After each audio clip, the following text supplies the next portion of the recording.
Greetings mga migs! Welcome back sa Buena Salita TV. Ang pag-uusapan natin ngayon ay ang mga maling aral ng mga okultista tungkol sa San Benito. So kung bago ka pa lang sa channel na ito, please tulungan nyo kung lumago aking YouTube channel. Please paki-subscribe po, paki-like ng video, and don't forget to hit the notification bell para updated kayo sa ating mga future topics. So huwag nating patagalin, magpatuloy na tayo.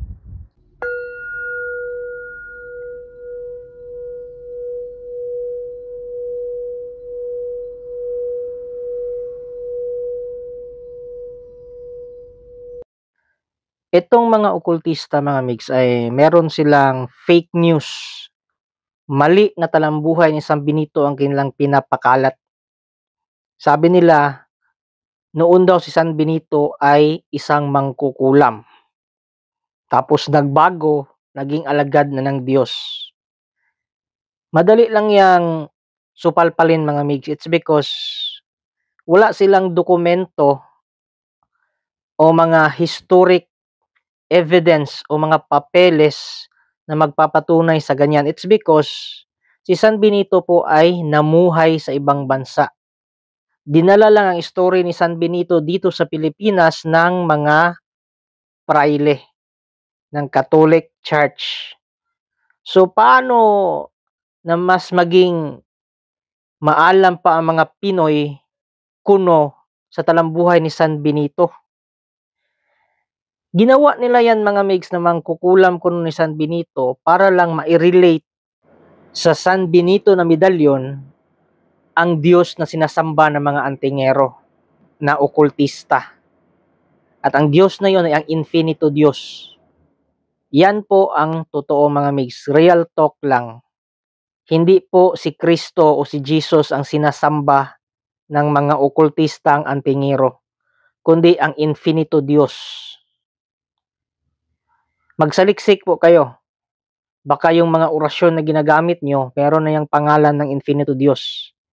Hindi po yan si Kristo. Hindi din po yan ang Diyos Ama. Ang infinito Diyos po ay si Amun-Ra, si Baal. Ang mga tao kasing ito, wala silang access sa totoong history ni San Benito.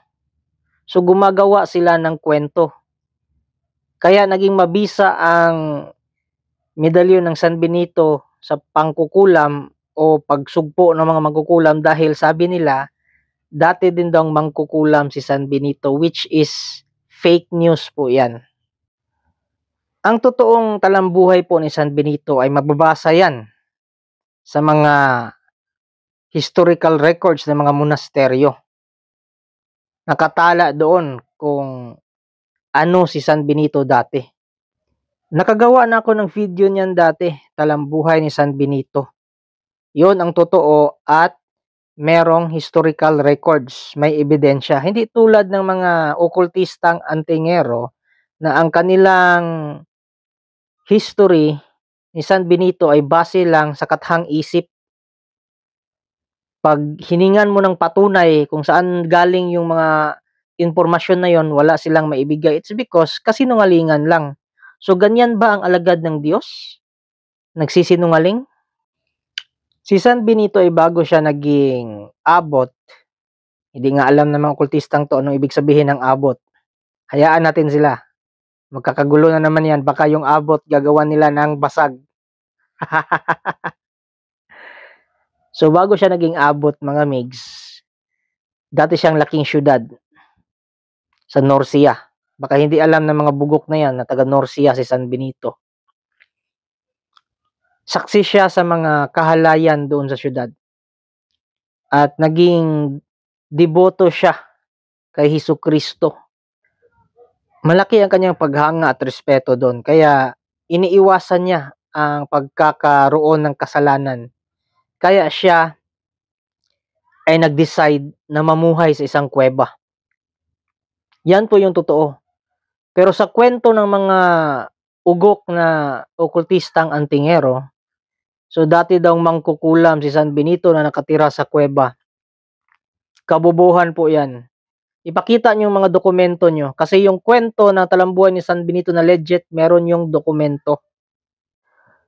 At ang San Benito na impormasyon, ang nagdala niyan dito sa Pilipinas ay ang mga pare. Kung hindi dahil sa Catholic Church, hindi nyo alam o hindi nyo makikilala ang medalyon ng San Benito. Sa ganun pa lang na senaryo, masasabi na natin na gawa-gawa lang ang mga kwento ng mga okultistang antingero. Kasi wala silang access sa totoong impormasyon. Kaya gumagawa sila at nag-iimbento. Ang pangalawang mali mga migs ay ang 7 krus ng San Benito. Iisa lang po ang krus ng San Benito. Crus Sancti Patris Benedicti.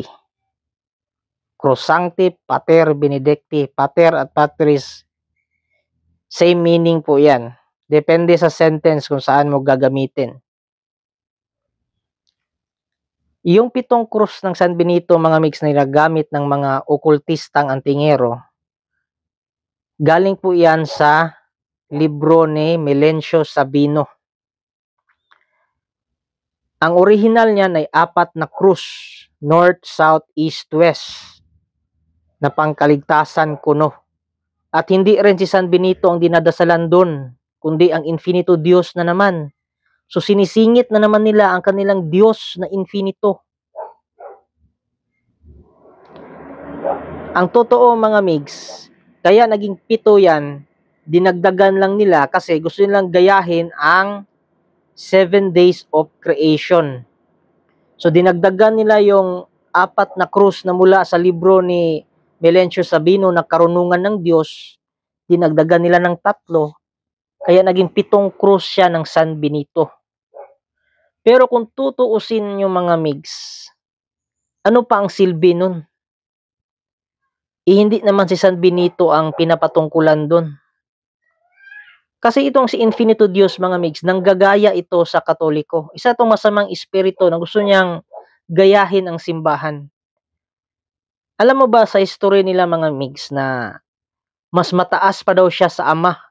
Siya ang lumikha sa Ama, sa Anak. Siya ang lumikha sa Santissima Trinidad.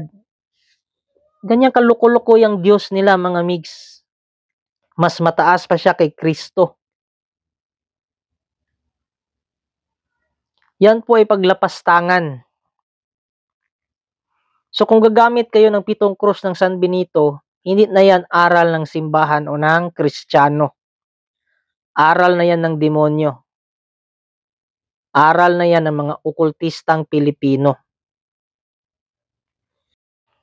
Ang pangatlong mali mga migs ay ang mga imbento nila na basag. Akala kasi nila lahat ng letra ng San Benito ay may basag. Kahit na yung sa baba, yung pax na ang ibig sabihin ay kapayapaan, ginawa nila ng basag, ginawa nila ng kahulugan na Pater Adonai Kusuk Sumoks. Sa ibang mga bobo naman, basa nila dyan ay Sukumuks. Pero sa mga matatandang antingero, basa talaga dyan ay Kusuk Sumoks yan. Pater Adonai Kusuk Sumoks. Letter K yung X. So yan mga migs. Pati yan binababoy nila. Ginawa nila ng basag.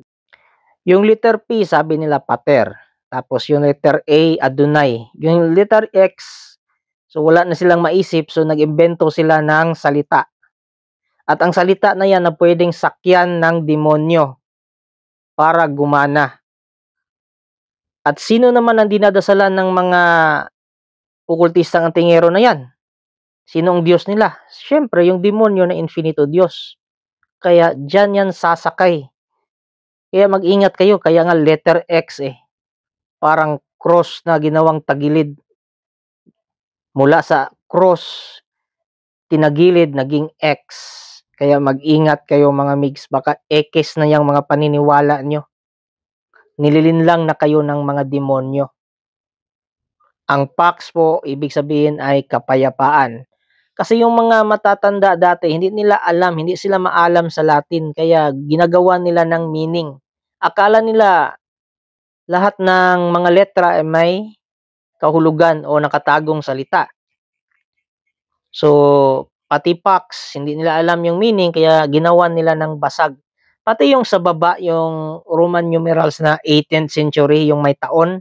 Kasi may ibang medalyon na nakasulat yon sa Roman numerals. So yung Roman numerals na yon, akala nila may basag yon siya, ginawa nila ng orasyon. So naging circus na ang medalyon ng San Benito, na baboy na siya. Ang pang-apat na mali, mga migs, ay ang dasal na Salumtum Mundi, yung poder na ginagamit na pakain na dasal. Mali po yan. Dahil ang pinapatungkulan dyan ay ang tatlong persona ng Infinito Diyos. Yung Imok, Gidok, Dok. So tatlong persona po yan ng Infinito Diyos.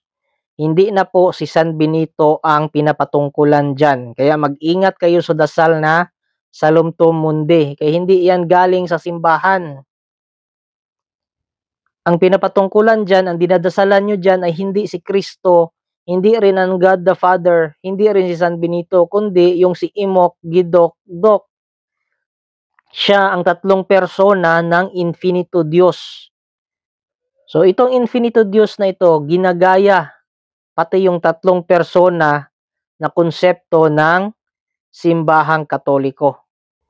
Kaya minsan napapaisip ako baka in-check itong si Infinito Diyos, made in China, kasi mahilig mangopya Ang panglimang mali, mga migs, ay ginagamit nila ang imahe o kasikatan ng medalyang San Benito sa mga kalokohan nilang panggagamot kuno, tulad ng pasampa at pagpapasapi. Kung nagpapasampa sila, mga migs, o nagpapasapi, hindi po yan sa intercession o tulong ni San Benito. Yan po ay mula sa mga orasyon galing sa Infinito Diyos o di kaya sa Semiforas. Mga panawag yan ng mga espiritong ligaw, espiritu ng namatay, at mga demonyo. Kahit ni isa sa mga yan, hindi nila kayang patunayan na espiritu talaga na mangkukulam ang sumasapi. Umaasa lang sila sa kwento ng kapitbahay, na nakita ko noon ng kapitbahay na nangisay ang mangkukulam habang kinukumbate ng manggagamot. Nako, gasgas na yung kwento na yan. Hanggang ngayon, mga migs, hindi nila kayang patunayan na espiritu yan ng mangkukulam ang sumasapi. Ang totoong aral ng San Benito ay nagtataboy ng masamang espiritu. Eksorsismo. Kung nagpapasapi ka, pinapasok mo sa katawan ng tao, hindi na eksorsismo yan. Mediumship na yan. At taliwas yan sa konsepto ng San Benito na medalyon. Kaya napakalaking kalokohan. Tigilan nyo na ang paggamit sa imahe o kasikatan ng San Benito na medalyon para sa mga kalokohan nyo. Kunwari, San Benito daw ang gamit nila, pero wala yung silbi. Meron silang mga sikretong dasal na ginagamit para pasampaan ng isang tao. At ang dasal na yon ay mula sa Infinito Diyos at sa Semiforas. Kaya huwag kayong magpalinlang sa mga fake news ng mga okultista. Sana po ay nakuha niyo yung punto at meron kayong natutunan sa video ito. And kita-kits tayo until next topic. Yun lang po. Thank you.